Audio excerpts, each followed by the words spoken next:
Benvenute girls, siamo qui con Irene. Ciao. Monica, non ti ho sentito, scusami. Ciao.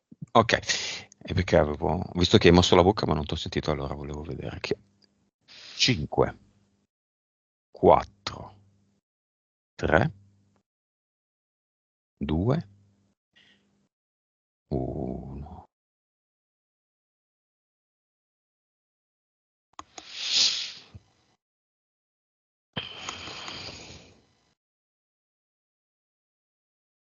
Elena, prego, calpiti. Sì, vedo Irene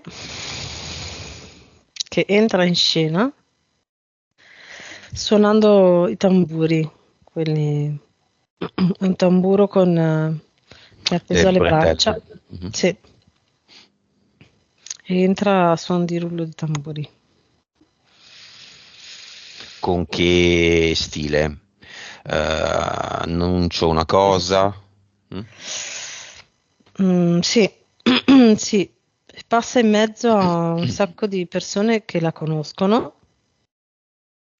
Lei suona questo tamburo e tutti sono stupiti è come se capissero che devono prestare attenzione. Monica. La vedo con un cubo di Rubik tra le mani e sta cercando di risolverlo. Poi le sembra per un attimo di aver composto per intero una faccia, che è quella bianca. Poi la riguarda e di nuovo vede che è tutto in confusione. È come se si ritrovasse sempre al punto di partenza. Nulla torna, tutti i colori sono scombinati fra loro. Vi dà l'autorizzazione?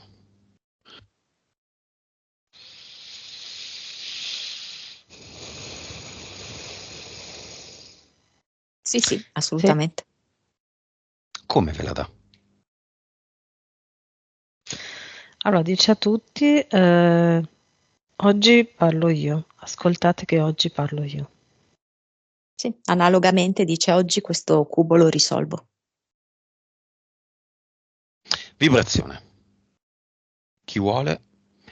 E l'altra interviene se ci sono valori diversi. 2,5. Sì, 3. Sì? 3. Vai Monica, consapevolezza. 126. Elena, anima. 37. Vite. 2458. Sono così tante, Monica, per te? Qualcosa di più, sì. Ne vedevo 2815. Cervello, Elena. 8.6. Suscettibilità ipnotica. 41. Al limite della sessione fatta in prima persona, diretta. Oggi, in questo momento. Monica, 2 domande, scegli tu quale. Nome del progetto e seconda domanda, Irene, virgola, chi è? Il nome del progetto è Bianco Natal. Mi mostra la sua vita coperta di questa neve che in parte le rende difficile comprendere le cose, in parte è come se non le riconoscesse proprio perché sono coperte da questa neve e in un certo senso è un po' tutto ghiacciato, un po' paralizzato, un po' freddo e anche distante da sé, Chi è esterno Irene? a sé. Irene è una dea che non sa assolutamente di esserlo ed è come se fosse bloccata all'interno di quel cubo di Rubik, anzi la vedo come in un cubo, tipo trasparente, la vedo all'interno. Elena, chi è Irene?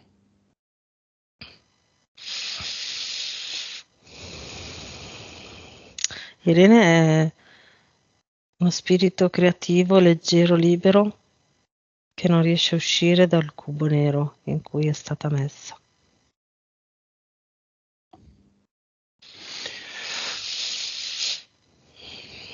Quando ci ha raccontato, alla fine del momento in cui ci ha raccontato i punti, io le ho detto che sembrava uscita da un quadro. Causa esoterica di questa mia affermazione.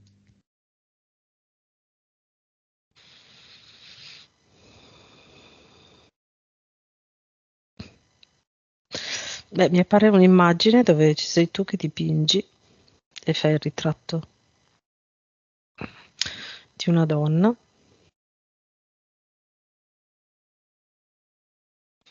Mhm. E dietro c'è il mare.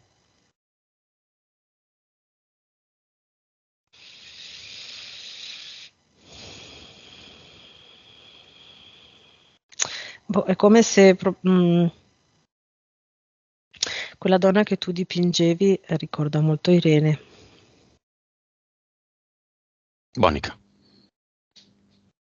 Sì. Vedo Irene entrare e uscire da questo quadro, a volte si sente proprio come bloccata all'interno proprio di una tela, come se non si potesse muovere e come se non lo riconoscesse neanche suo e volesse uscire e diventare viva.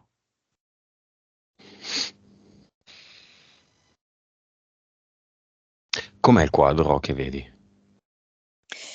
Sì, sembra no, scusami, Parigi, la Francia, una scogliera, c'è l'acqua. Mm. Cioè, io lei la vedo continuamente in fuga da tutto, quindi sarebbe anche in fuga da questo quadro. Poi però quando esce fuori vorrei rientrare dentro al quadro. Entità eteriche. Elena.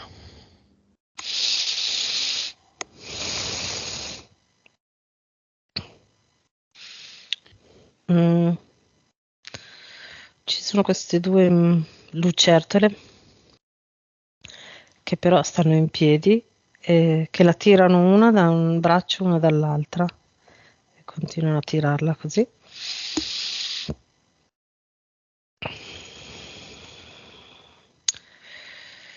Poi c'è potrebbe sembrare un orso, ma ha il pelo lungo, marrone, con un cappello a cilindro. Con sul cappello c'è disegnata la bandiera americana. Orso. Sì, Primo universo. sì. Che categoria che conosciamo?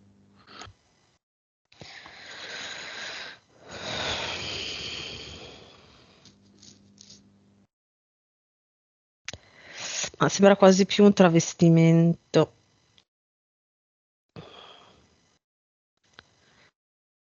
Di un felinoide. Poi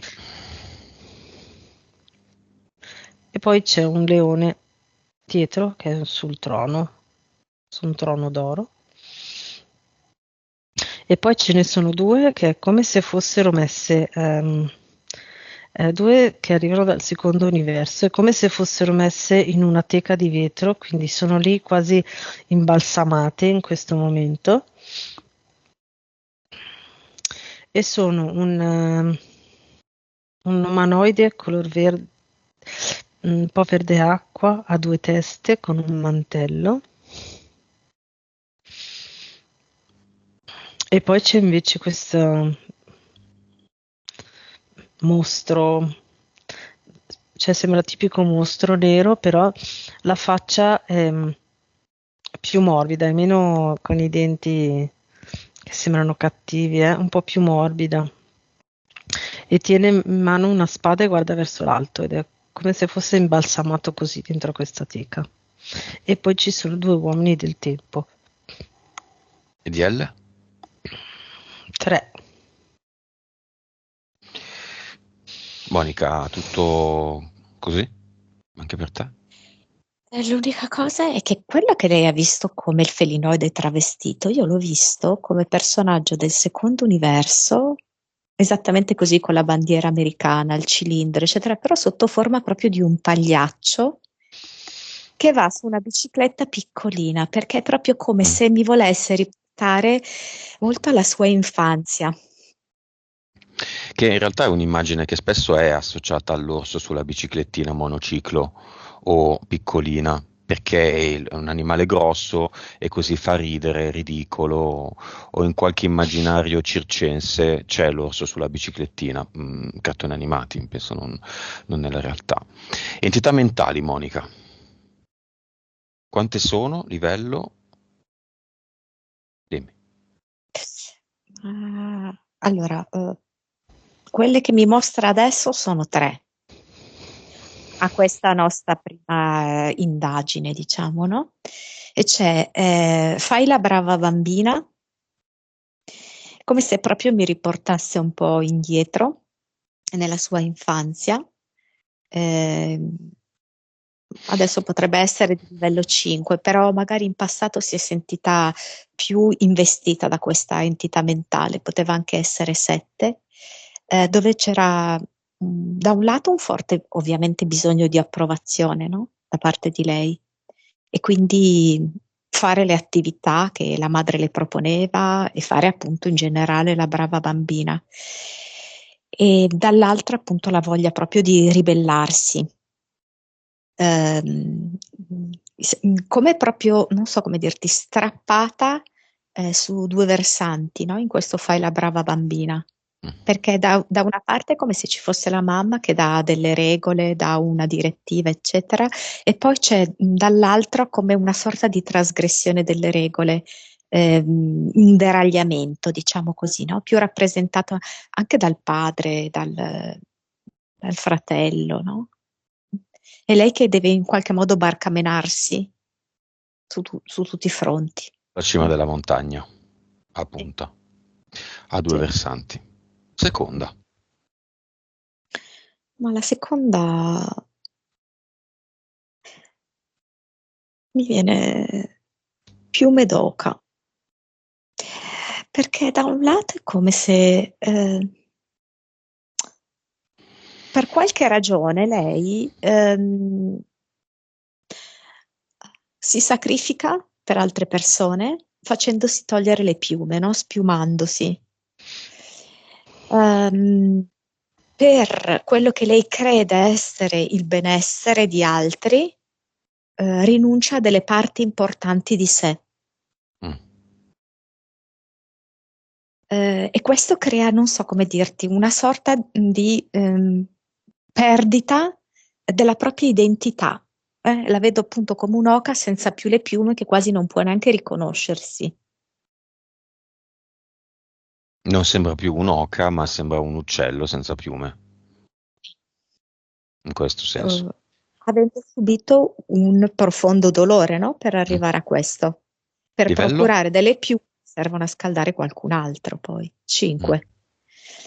E poi via da tutto. Vedo proprio Irene in fuga da qualunque cosa. Si immerge in un'esperienza, ma dopo poco vuole scappare via. E poi ne prova ancora un'altra e di nuovo quell'esperienza è insoddisfacente e quasi è come se le scottasse la sedia, no? Da sotto le terga e di nuovo deve scappare via. Quindi questa condizione quasi di perenne insoddisfazione. Quindi prova a scappare da tutto. La verità è che dovrebbe affrontare tutto, comprendere perché lei ha creato questo piano materiale, perché poi alla fine l'ha creato lei. 5-6. 5-6. Elena, come le vedi? Sì, le vedo sì, molto simili. c'è anche questa che è confusione, però forse si può mettere, corrisponde a una delle tre. Vedo proprio lei che passa da un estremo all'altro, quasi come se fosse su una giostra, no? Che fa così, perché non sa mai da che parte è il suo benessere, no? La sua direzione. È proprio confusa, non riesce, questa entità mentale non gliela fa sentire, non gli fa sentire qual è la sua direzione. La inibisce un po' dalla sensibilità rispetto alla sua direzione e quindi prova un estremo e l'altro per cercare la via. Il resto più o meno uguale. Sì, sì, sì. Impianti, Elena.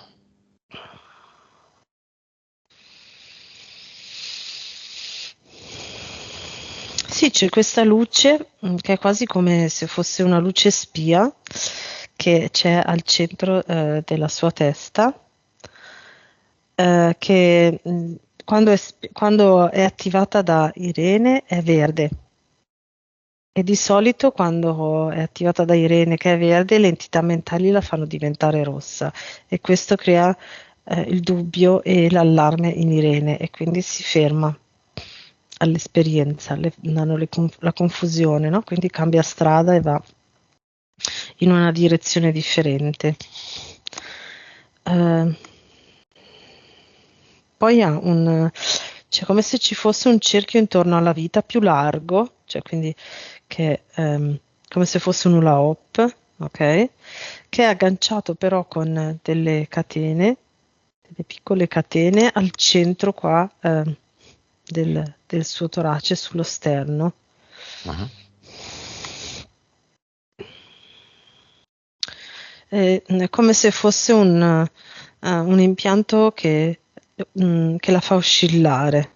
Quindi mi viene da dire barcollare, non è mai come se non si sentisse mai in equilibrio, proprio per distoglierla dalla sua Un direzione. riferimento fisso. Sì. Sicuro. Poi? E poi c'è c'è tutto un blocco a livello proprio della zona dell'apparato genitale, degli apparati genitali, che è come se ci fosse questo impianto che riproduce un laser, ok? Come se ci fosse una luce laser che arriva da terra, dal pavimento e arriva proprio in mezzo alle sue gambe e invade tutta la vagina, l'utero e le vaie. Ed è come se quasi atrofizzata, cioè congelata, immobile, tutta la zona immobile. Basta. Sì. Monica, qualcosa da aggiungere senza soffermarci troppo? 20 polso destro. Monica, causa esoterica perdita capelli.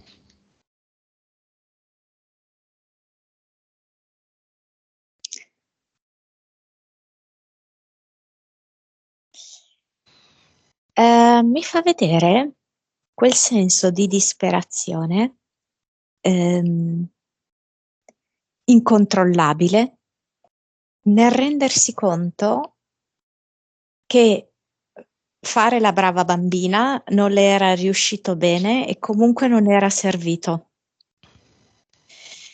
E che quindi adesso lei non solo aveva fallito, tra virgolette, come donna. Dovevo essere una donna, non più una bambina.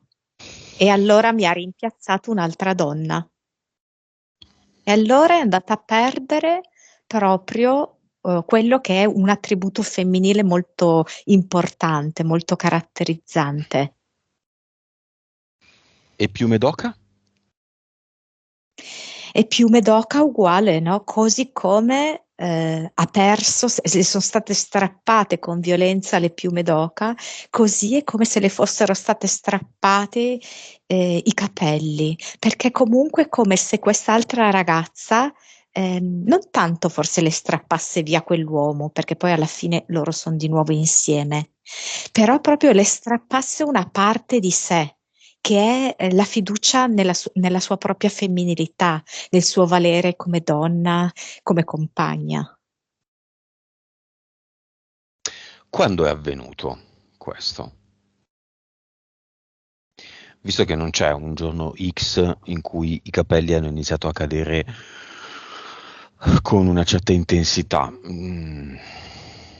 Sì, ha lavorato proprio a livello sottile, perché è proprio come se queste piume, i suoi capelli, ok, se vogliamo fare la metafora, venissero ovviamente prima strappati in eterico, poi nel corso del tempo strappati sul piano reale. Elena, ci sono abduction a proposito di questo? No, più che abduction, io vedo che in quel momento lì c'è stato come questa figura demoniaca che ha urlato, ok, davanti a lei, e la potenza di questo urlo ha fatto sì che lei perdesse, in eterico perdesse tutti i capelli in un colpo solo. In eterico, poi nel fisico piano piano. Sì, Piede torto, piede sinistro torto, nascita con questo problema. Causa esoterica, Elena. sì, mi appare una mano come, in eterico è come se fosse dietro, no? Cioè lei stava uscendo dalla mamma e dietro come se ci fosse una mano, proprio quasi come se fosse, sì, una zampa d'aquila con delle unghie lunghe che ha cercato di trattenerla per il piede sinistro. E lei invece è nata. Monica? Dunque, è come se lei non fosse ancora pronta ad uscire in quel momento e puntava, ok, con quel piede per non uscire. Mm? E, infatti, se non ho capito male, lei è nata in anticipo, giusto? Settimina. È come se fosse nata e le mancavano ancora una specie di struttura di corazza, diciamo così, di protezione, di formazione, ok? Quindi è venuta al mondo che ancora avrebbe dovuto stare un pochettino ancora lì dentro per formarsi meglio, fortificarsi un po' di più, acquisire maggiore centratura. Quindi quel piede era quello che voleva puntare per stare dentro. Va bene, tutta una sfida, tutto un gioco. Perché lei ha scelto questo? Chi vuole? Vai, Elena. Sì, ha scelto, mi viene questo, ha scelto di nascere prima, adesso non so se suo fratello è più grande o più piccolo, ma mi viene, potrebbe essere più grande, mi Grande, viene sì. come, infatti, che lei è nata, ha voluto nascere prima per sistemare la situazione, per Quale? riequilibrare i problemi di suo fratello, che in realtà sono portati da rapporto tra i suoi genitori molto disequilibrato, che ha fatto sì che il fratello assorbisse tutto questo disequilibrio e lei è voluta uscire, nascere prima per cercare di riequilibrare questa situazione, anche se non le competeva, ma Monica. Ha scelto una famiglia estremamente disfunzionale. Ogni membro che appartiene a questa famiglia ha delle problematiche molto profonde e anche evidenti.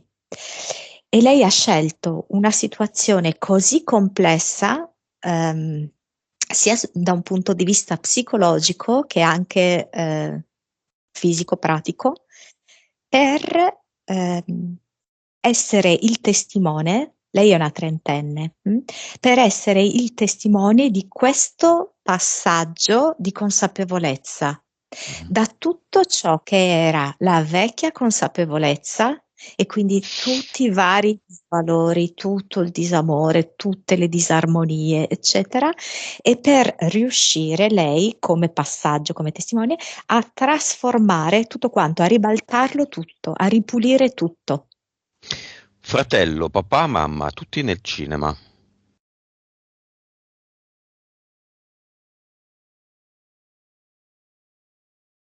Tutti, Il fratello è come se fosse un po' ossessivo-compulsivo, che prima di entrare deve fare 1000 azioni, un po' sai quelle scaramantiche, un po' per tranquillizzarsi, Mhm. toccarsi i capelli, sistemare la porta, fare più passi avanti e indietro, Mm. cose del genere. Sì, ho visto uguale. Elena. Sì, ho visto la stessa cosa. Ok. Nuova visione. I 3 personaggi sono qui per imparare e per farci capire delle cose circa la situazione di Irene. Non siamo qui per cambiarli, non siamo qui neanche per aiutarli. Sono 3 sfighe per Irene, no, sono 3 regali.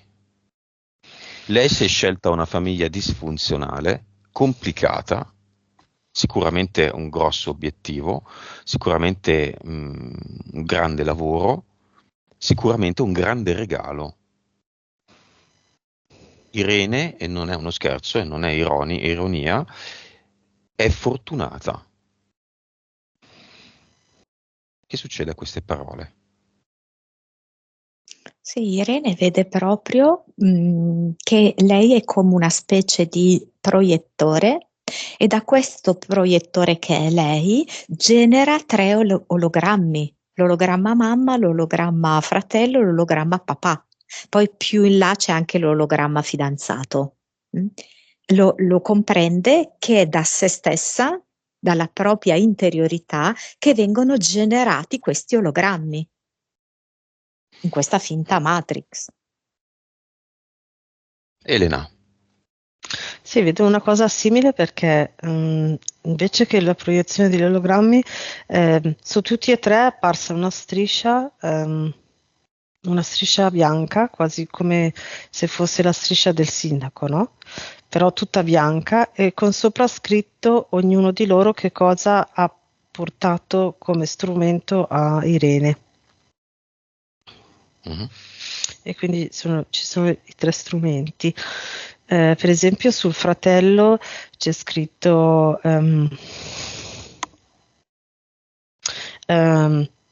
compulsività, nel senso che lo si vede proprio che e mi fa vedere anche come se ci fosse un fumetto, una proiezione, no, di Irene che prova a fargli cambiare un giorno, in una scena di vita, ok? Che dice oggi passiamo di lì e lui che punta i piedi e di lì non ci vuole passare sempre dalla solita strada, no? Allora a quel punto lì lei si rassegna e mh, quando è col fratello segue i ritmi del fratello. Ecco. Il papà invece dice trattenere la mongolfiera. Ok, è lo strumento che porta ad Irene perché nella sua natura, in questa vita, lui va in aria, va in aria come se fosse una mongolfiera, ok? E diciamo lo strumento che può utilizzare Irene fino a che non trova un altro meccanismo è trattenere questa mongolfiera. E la mamma è rigira la minestra, come se avesse un enorme pentolone con cui fa fatica e in questo pentolone continua a girare questa minestra che è diventata poltiglia praticamente. Questi Ok. sono i 3 strumenti. Monica, ci sono vite passate che Irene ha vissuto con importanti, che ha vissuto con i suoi familiari, almeno una. Fossero tutti quanti contemporaneamente presenti. No, no. Ok, perché una con la madre ho visto come se la incitava a pregare. Ehm, è anche questa una vita in cui c'è una forte repressione sessuale, ma chiaramente molto più accentuata perché ovviamente dovevano rispettare il voto di castità. Vedo appunto la madre comunque che è tipo una suora superiora e lei è più giovane, è entrata da poco in convento. Questa con la mamma. Per, Col fratello? per il papà, perché prima vedo quella del Sì, papà, sì, no? sì, sì. Praticamente è come lei che fa tipo la babysitter ha due gemelli. Due gemelli tipo, non so come spiegarti, che sono inseparabili ma si odiano fra di loro. È come se lei in questa vita non fosse riuscita a trovare un equilibrio fra questi due gemelli, no? Lei come babysitter avrebbe voluto creare un rapporto di armonia, eccetera, e non c'è riuscita. Ok, nel cinema anche il fidanzato, il compagno. È molto singolare perché è proprio forse una delle sue migliori creazioni, sempre nell'ottica che va vista come una creazione ologramma, una creazione nel senso di strumento e di opportunità, perché comunque è una persona che da un lato l'ha delusa molte volte e dall'altro, proprio nel momento importante in cui lei ha deciso di fare la sessione, la appoggia. E questo fa proprio vedere come lui in effetti sia fondamentalmente solo una creazione, uno strumento di lei, per fare tutto questo percorso. E la fiamma? No. No. Però è una persona molto importante. Cioè, ha quasi concluso questo ciclo della sua presenza, secondo me. Mhm. Lei Eh, annuisce, ma è l'ha già essenziale capito. proprio. Mm. Elena, vite precedenti? Viene nel cinema? Sì, sì, sì. Viene e ha anche lui la sua striscia dice eh, mm, visionare il globo, nel senso che della stessa cosa lui è lo strumento per vedere le diverse sfaccettature, no? A 360 gradi.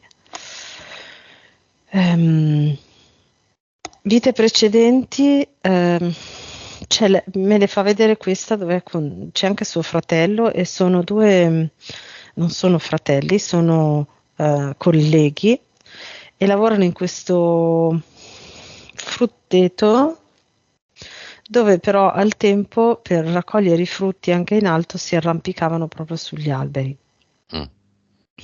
Che non E lo fanno quindi mi più. fa vedere, non lo so, cioè no, No. ma a mani nude, no? Senza la scala Mm. di fianco, in quel Ah, senso. Eh, cioè, li vedo proprio in cima agli alberi, uno su uno e uno di fianco, che guardano dall'alto e ridono insieme. Mi fa vedere questa cosa qua. ok, Elena, la causa esoterica delle difficoltà in ambito sessuale.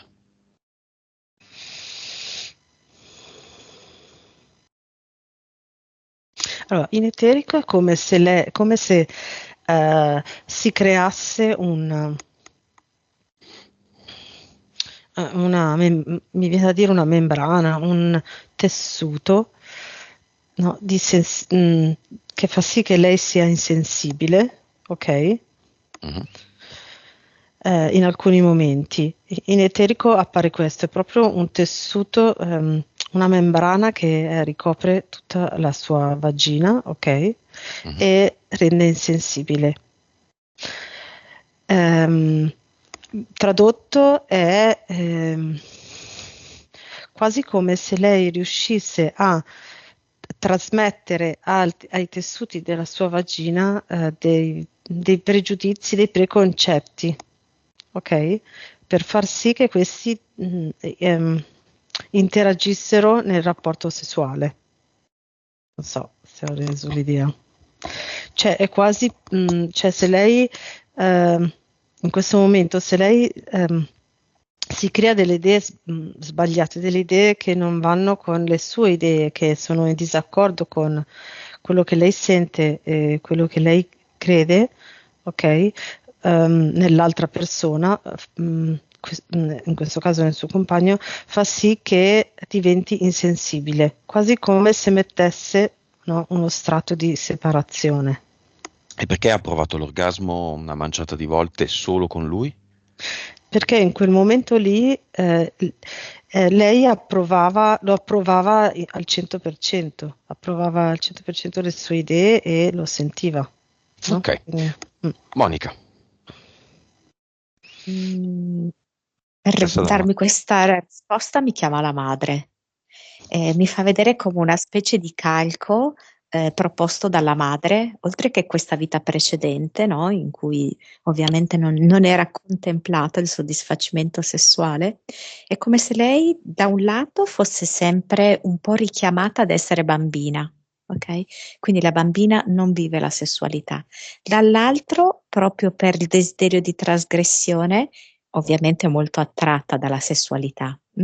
Però è come se adesso interviene l'altra entità mentale, lei che è in fuga da tutto, se fugge verso la dimensione, diciamo così, dell'orgasmo, è come se andasse troppo in alto. E quindi è come se da un punto di vista eterico ci fosse una specie di muro di gomma che la respinge, allorché lei sta per raggiungere quella soglia lì. perché? Mm? Perché la madre, allora, Il regalo determina madre.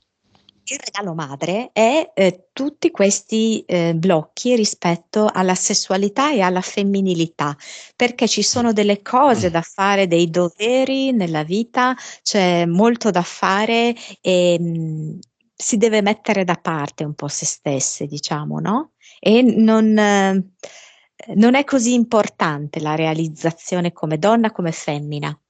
Quindi lei trova quel muro di gomma lì, che alla fine sono tutte le credenze trasferite dalla madre. Perché se lei andasse oltre quel muro di gomma è come se fosse pienamente in sé, pienamente nella sua espressione creativa, divina. Quello che faremo oggi. Elena, mioma uterino. Sì, è tutto questo aspetto qua. E quindi c'è da una parte, no, l'impulso a vivere una vita sessuale soddisfacente, ok? E poi dall'altro c'è questo limite che lei in qualche maniera si dà, ok? Questo contrasto si ripercuote proprio sull'utero, sulla parete uterina. È proprio una spinta, mi viene da dire, cioè in eterico è come se spingesse prima di qua e poi di là, e questo crea questo ispessimento della parete. Ecco. Ipotiroidismo.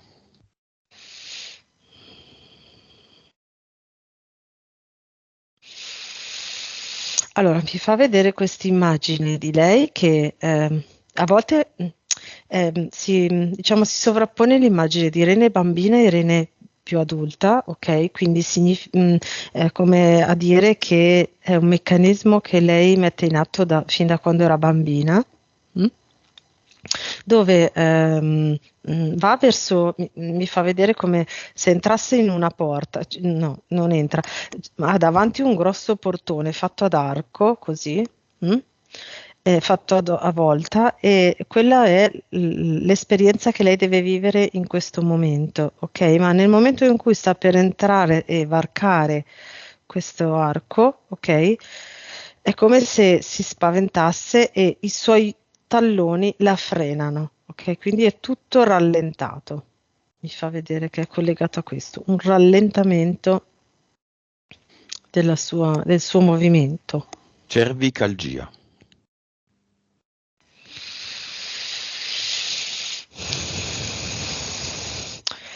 È quasi come se la sua colonna cervicale non fosse spessa a sufficienza per tenere la sua testa in alto a sufficienza per guardare oltre, per guardare all'orizzonte. Ok, quindi in eterico è come se vedessi proprio la sua colonna sottile, sottile, questa testa molto pesante, ok, che barcolla così, che non riesce a trovare un equilibrio per vedere chiaramente oltre. Monica, aumento di peso. Causa Quello esoterica. che è questa specie di massi che lei porta, che le creano proprio questo rallentamento globale nel movimento. E questi pesi non solo la fanno muovere, ovviamente più rallentata, quindi un metabolismo anche lui lento, ed è come se diventassero oltretutto questi pesi parte integrante di lei, Possesso facendole le aumentare. gambe. Esatto. Depressione altalenante. È un comando, è praticamente una specie di comando che gli deriva da tutta quell'energia che lei sta cercando di superare. Io, anche se appunto lei ce l'ha spiegato bene che un problema di bipolarità riguardava il padre, è come se in realtà fosse pertinente alla madre una forma di depressione non espressa e che lei può, questa donna può non esprimere grazie al fatto che si collega a delle persone come il padre, come il figlio, che manifestano loro i sintomi. Ok? Quindi è come se partisse tutta da lei questa forma depressiva e fa vivere questi sintomi anche ad altri, perché tanto comunque ci scegliamo tutti a vicenda, siamo tutti funzionali gli uni agli altri e quindi è come se Irene avesse a sua volta ricevuto lo stesso comando di obbedienza. Sii depressa. Elena, Irene e il lavoro.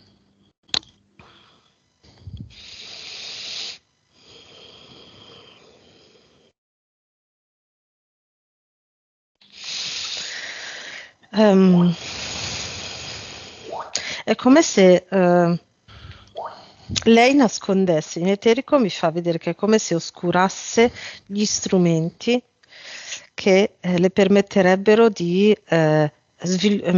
esprimere la sua creatività liberamente, quindi in autonomia, no? Come vorrebbe. E quindi tutti questi strumenti sono oscurati da un salsicciotto, sembra un salsicciotto eterico un po' gelatinoso, ok, che all'orizzonte oscura tutti gli strumenti e l'unica cosa che lei può vedere in basso è un piccolo cerchio, come se fosse una tavola dove lei può disegnare le sue cose creative, ma limitato a quel cerchio lì, quindi con determinate regole già decise, no? Cioè il lavoro dove adesso dicono fai questo, disegna questo, questo, quest'altro. Sì, è creativa nell'esprimere come comunicarlo, però è molto limitato. Lei si oscura gli strumenti per tutte le sue attività mentali, la sua confusione, ecco. Monica. Posso aggiungere una cosa su Sì, questo sì. discorso? Questo è un ulteriore regalo, strumento, ologramma che si è data perché sta lavorando in un luogo legato alle dipendenze. Tossicodipendenze, ok? Proprio lei che è alla ricerca spasmodica della libertà, della liberazione di sé. Ed è come proprio un luogo di lavoro che ulteriormente le fa vedere la sua necessità di uscire, di liberarsi, di trovare se stessa, questa spinta di indipendenza e di autonomia di cui parlava. Infatti, per esempio, lei è anche in una casa incomodato d'uso, no? Quindi questo senso di libertà così confinato, circoscritto. Irene, sei d'accordo a chiamare nella tua prossima sessione, la seconda, che ti consiglio vivamente di fare, i disincarnati, perché il tempo è poco, io mi concentrerei su di te. Sei d'accordo? Ok. Che così c'è c'è un lavoro da fare sui disincarnati per voi? Nel senso collegato a Irene? Nonna e zio sono collegati alla sua storia attuale?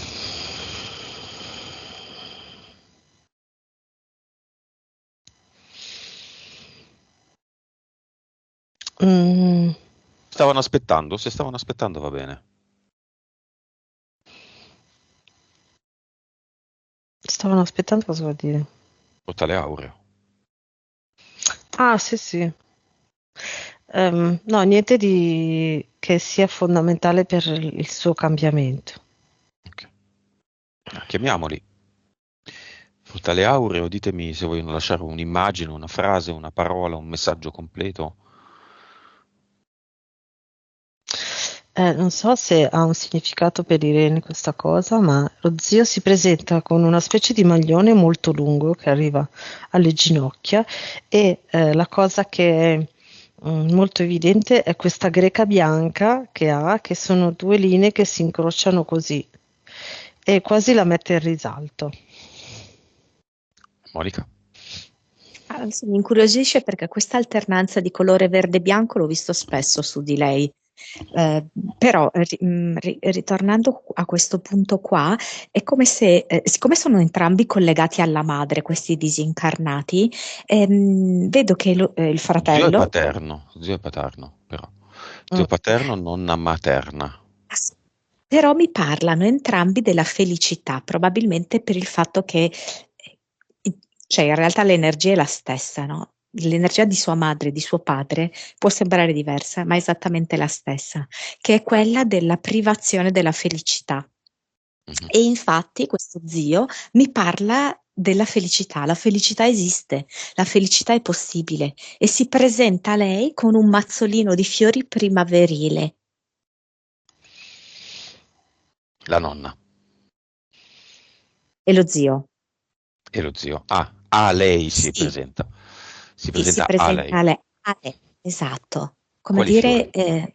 mm, oddio, questi sono bianchi vicino ai pistilli e poi mano a mano diventano un po' viola sulle punte. Sono fiori molto semplici, raccolti per farle vedere che è primavera, che è momento di profumi, perché lei ha una grande connessione col profumo. Infatti lei vedo che li annusa, per lei è molto evocativo il profumo e anche terapeutico, per lei l'aromaterapia è proprio adatta. Li salutiamo. Mhm. Vanno, Elena? Sì, Ma la sì. nonna, non Mhm. so, non capisco se è pronta pronta. Boh. Non è pronta? Poi io Mm. la vedo che segue, anche se non c'entrano niente, ma segue lo zio che comunque conosceva.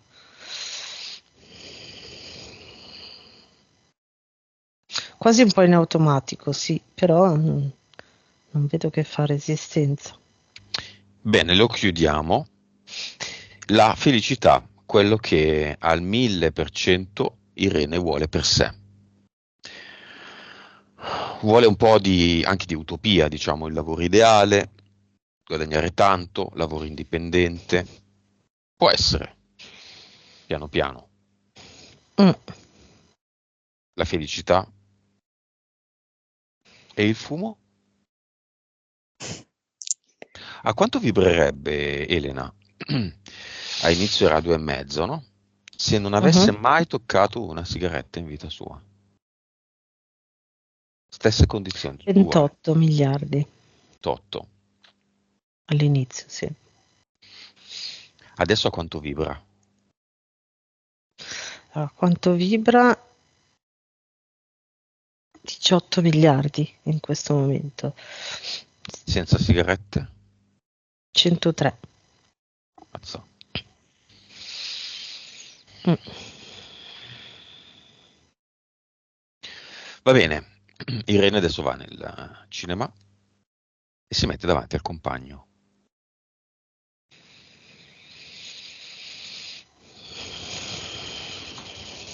Che succede? Sì, lei appoggia le sue mani sulle spalle di lui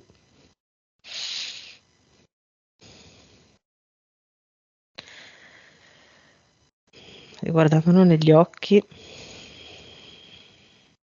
lo ringrazia profondamente per il sostegno e l'aiuto che gli ha dato in questi anni e che e poi gli dice come se volesse congedarlo, ehm, dicendogli che come strumento adesso lei ha superato questa cosa e non gli serve più. S- mm. È un linguaggio simbolico, Sì, questo. certo, infatti, nel senso non è che E è un questo, oggetto che viene. comunque questo non significa finito, No, non stiamo qua a suggerire. Questa fase è finita. Sì. Tutto può essere, se ne può aprire una nuova Mm. e si va avanti. Elena e Monica? E mi fa vedere che per parlare con lui lei si mette davanti a uno specchio. Quando lei è davanti allo specchio vede l'immagine di lui e comprende che quello che è stato il loro rapporto era ciò che lei aveva bisogno di vedere fuori, ma che stava dentro di sé. Quindi il rapporto che lei ha vissuto con lui, tutte quelle vicissitudini che l'hanno anche tormentata molto, era perché lei aveva bisogno di vedere delle cose. Mm. Ed è come se lei si spostasse verso l'altra anta dell'armadio in cui c'è un nuovo specchio e mostra due possibilità, come se in una avesse lo specchio e di fronte a sé l'immagine riflessa e se stessa, e un'altra invece in cui di fronte a sé ha sempre lui, però lui con delle fattezze un po' diverse, come se appunto la modalità è cambiata perché lei ha compreso delle cose e allora anche il rapporto può cambiare. E questi sono due specchi di un'infinità di specchi. Certo. Ogni istante di Irene è uno specchio diverso. Tutti intorno a lei, un ottagono, in realtà con molte più facce, ok? Mhm. Di specchi.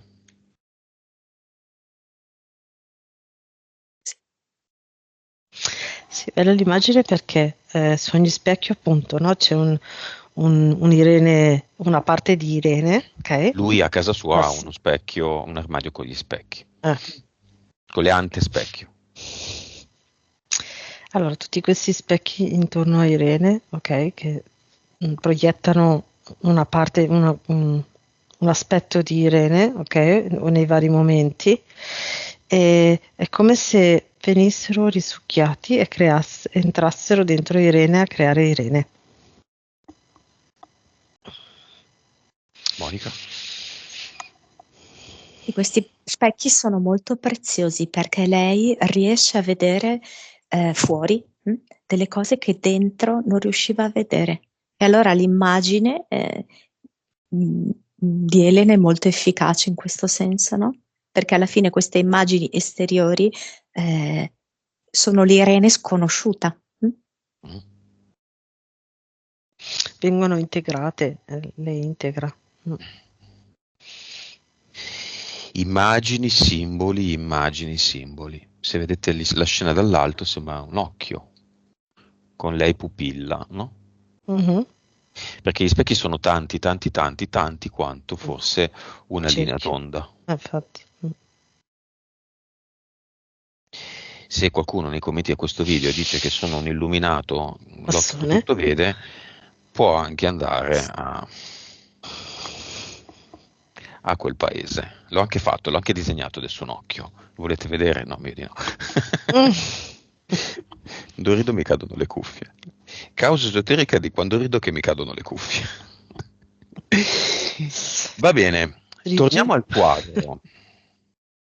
Io non lo so, quando è venuta fuori questa immagine del quadro mi è venuta fuori, ho pensato alla sindrome di Stendhal, che prima o poi vorrò tirare fuori e analizzare in una sessione. Quel momento di mancamento che si ha di fronte a un quadro, quella confusione. Torniamo nel museo di Irene, dove c'è lei, quel quadro, o forse c'è anche lei sulla panchina fuori dal quadro che si osserva.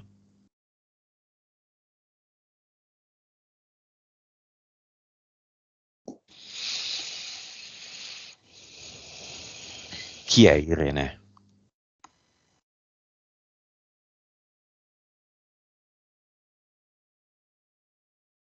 Monica. Mi mostra lei che è sulla panchina, ma è come se volesse tirar via da quel quadro una bambina infelice.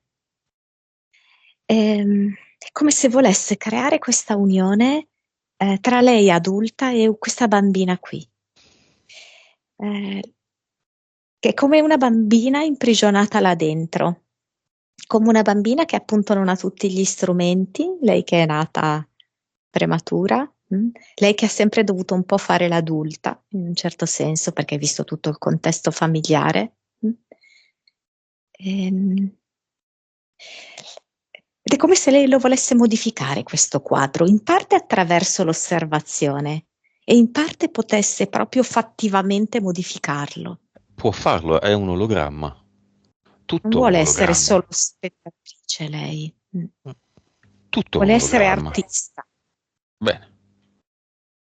Allunga la mano e accompagna la bambina fuori dal quadro.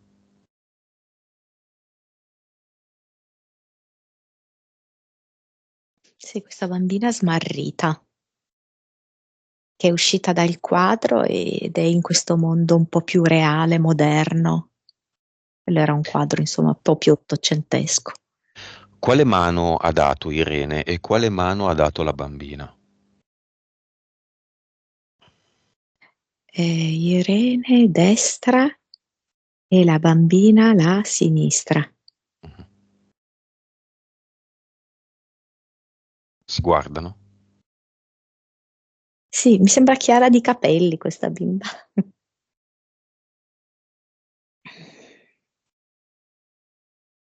Beh, è la sua anima.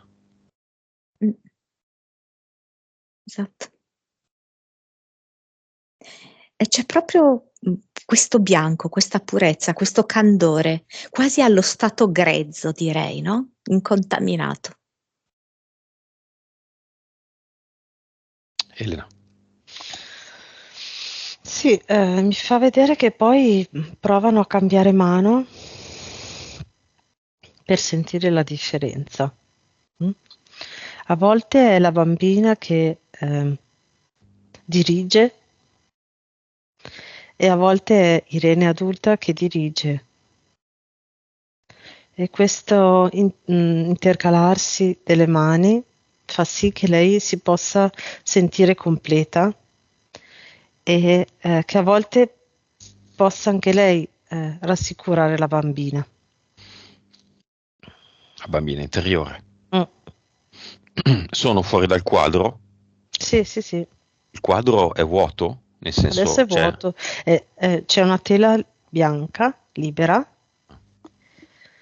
con ci sono tanti contenitori molto lunghi e sottili di vetro con dentro tutti i colori che non sono colori, è strano perché sono tutti di questo liquido blu, blu acqua, ok, che però ognuno è un colore della vita di Irene diverso. Serve per dipingere un aspetto di Irene diverso in vari momenti e lì ci sono tutti a disposizione infiniti. Come se il quadro paesaggio si fosse scomposto nei colori che servivano per comporlo ed è come se fosse tornato indietro Sì. nei contenitori dei colori. Mm. E siccome era prevalentemente un paesaggio di mare, in tempesta, che ci sono dei blu, degli azzurri, Sì, essenzialmente. l'essenza di Irene, no? Quello che probabilmente quello che la attira di più e quindi c'è quel colore lì di base, ecco. Monica, andiamo al cluster. Vanno entrambe. Irene grande, Irene PS, bambina interiore piccola. Ci vanno, dimmi come, se ci vanno, dimmi come ci vanno e dimmi se fanno qualcosa andando di degno di nota, cosa fanno.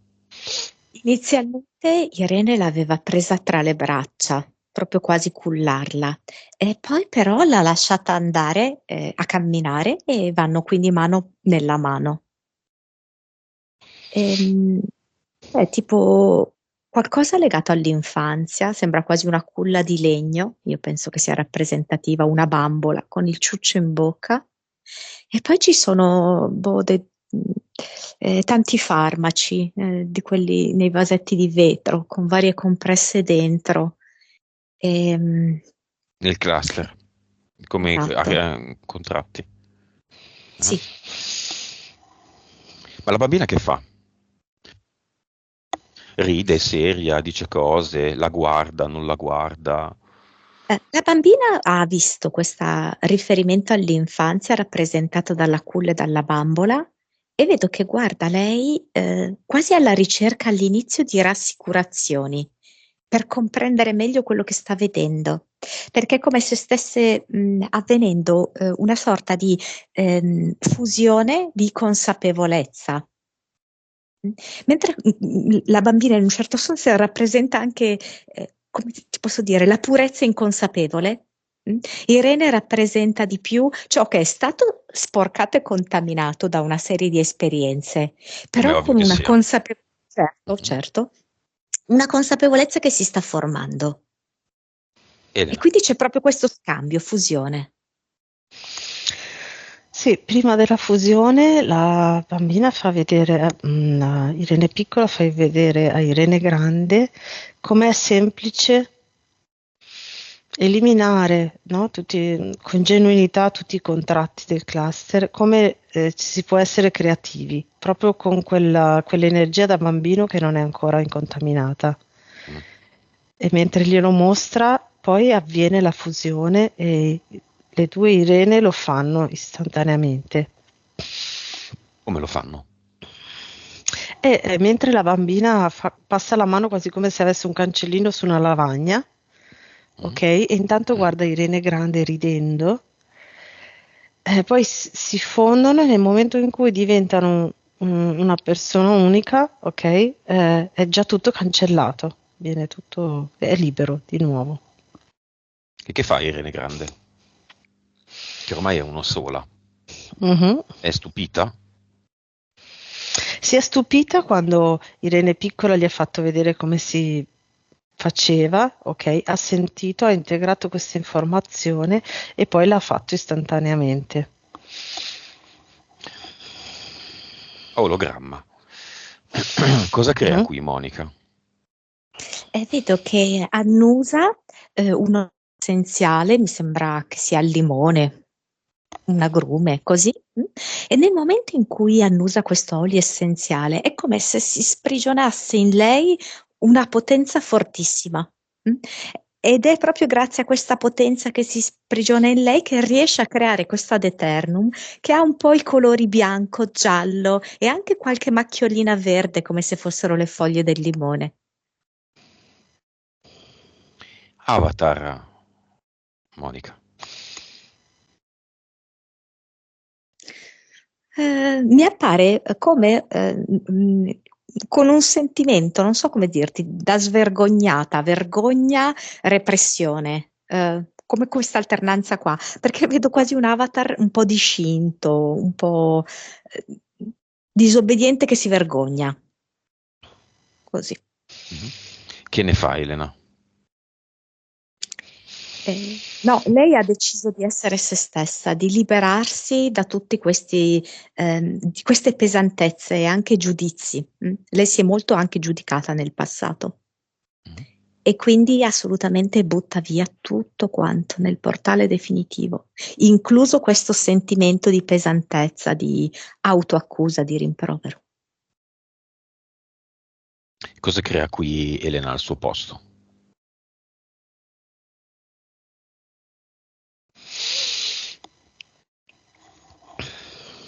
Quasi come se avesse dei pezzi, non so come si chiama quel gioco lì, però è fatto di tanti pezzi che possono essere o di legno o di plastica, tendenzialmente triangolari, Ah, che si mettono assieme, no? E tipo che sembra quasi che costruisci un origami ma non di carte, no? mhm, mhm.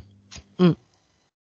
E con quello crea tipo un fiore vaso alla base sul pavimento e da lì poi inizia ad uscire questa vibrazione altissima e si diffonde in tutta la postazione. Con questa condizione, le entità eteriche esistono ancora? Non le elenco. No, No, Monica, le mentali esistono ancora? no, Elena, gli impianti esistono? no, no, no, no, Monica, Bianco Natali, il progetto esiste ancora?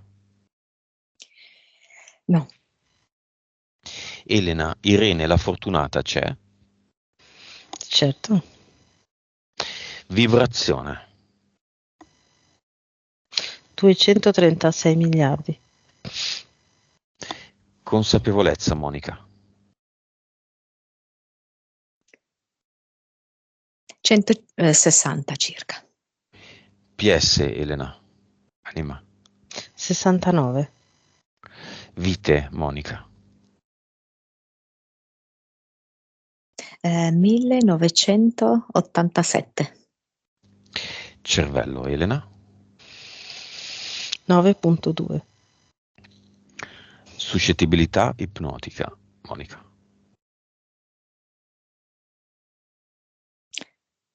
58. Elena, Irene va al cinema, cosa fa?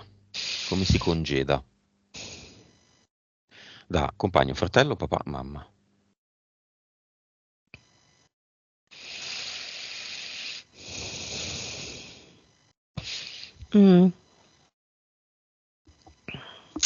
Apri le braccia così, ok, e poi le chiude quasi ad abbracciarli tutti, ma non riesce a abbracciarli tutti così, ma mentre lei fa questo gesto c'è la sua energia che è del suo cinema, d'altronde, che abbraccia tutti loro.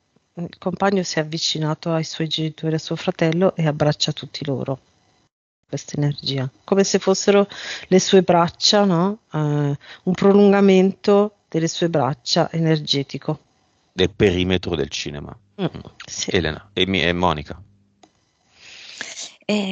Vorrebbe quasi estrarre il fratello dal proprio guscio. Sa chiaramente di non poterlo fare. Però è come se per un attimo il fratello avesse recepito questo intento ed è come se per un istante assaporasse la vita. E Irene è felice di aver fatto questo, anche se solo per un istante. Tipo, per quanto riguarda il fidanzato, è come se loro due si intendessero reciprocamente che il loro viaggio in comune avrà delle mete inaspettate. Va bene. Irene al centro di tutto, al centro dell'occhio del ciclone. No, questa è un po' esagerata, perché prima sembrava un occhio, no? Irene è al centro della sua storia. Ora la capisce. Che fa? Che cosa si dice?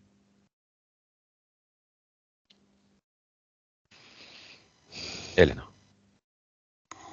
Sì, mi appare in una stanza che è il suo studio, non quello che utilizza adesso, il suo studio che è suo, creato da lei, ok? E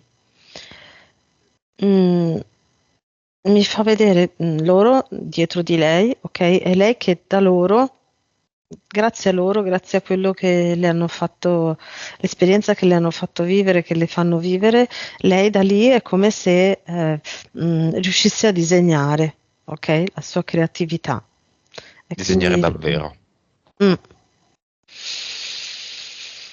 sì, quindi trasforma proprio questa energia nella sua creatività disegnata. Monica, messaggio finale che si lascia.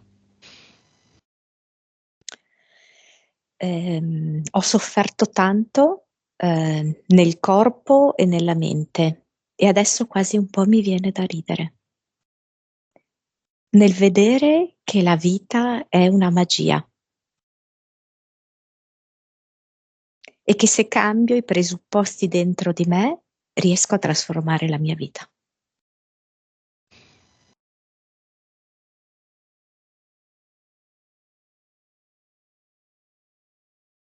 Se la fa una risata in eterico. Sì. All'inizio un po' quasi come se ridesse sotto i baffi, no? Che non riesce proprio a esprimere pienamente la risata e poi esplode fragoroso.